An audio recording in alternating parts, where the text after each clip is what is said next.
आज अंतर्जातीय महिला दिवस। प्रतिवर्ष परी एवर्ष दांतुना मानव कल्याण केन्द्र सहयोग बाहारतारे गढ़ी उठिथिबा दरिद्र नारायण कृषक उत्पादक संगठन परिसर में अंतर्जातीय महिला दिवस पालित हो जाइछि। महिलांक सामाजिक आर्थिक सांस्कृतिक राजनैतिक एवं अन्य क्षेत्र में सफलता और पारदर्शिता को पालन करने यह दिनर मुख्य उद्देश्य।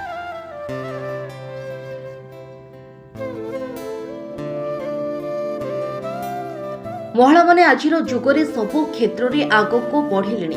अनेक क्षेत्र में सेमाने पुरुषों पछरे पकाई देउछंती। चाष काम आरंभ कर महाकाश यात्रा हेउ कि क्रीड़ा विज्ञान सबु क्षेत्र में निजर दक्षता प्रतिपादन कले महिला माने। एमितिकी विमान ठारू आरंभ कर रेल चलैले और महाकाश क्षेत्र में महिला माने अग्रणी हेलेनी। तेबे सेमाने किपरि आगक बढ़ी पारिबे से नहीं समस्ते मत प्रकाश करथिले। ए अवसर में बासंती प्रधान, सविता पात्र, गीतांजलि महापात्र, लोपामुद्रा प्रधान, जयंती साहुपुरी 5 जन अग्रणी सुदक्ष कृति महिला को अनुष्ठान तरफ पुरस्कार प्रदान करा जायतिला।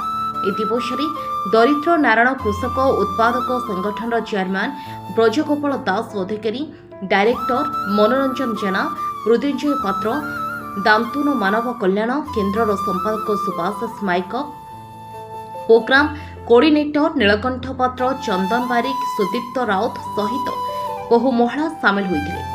ब्यूरो रिपोर्ट, स्वाभिमान लाइव।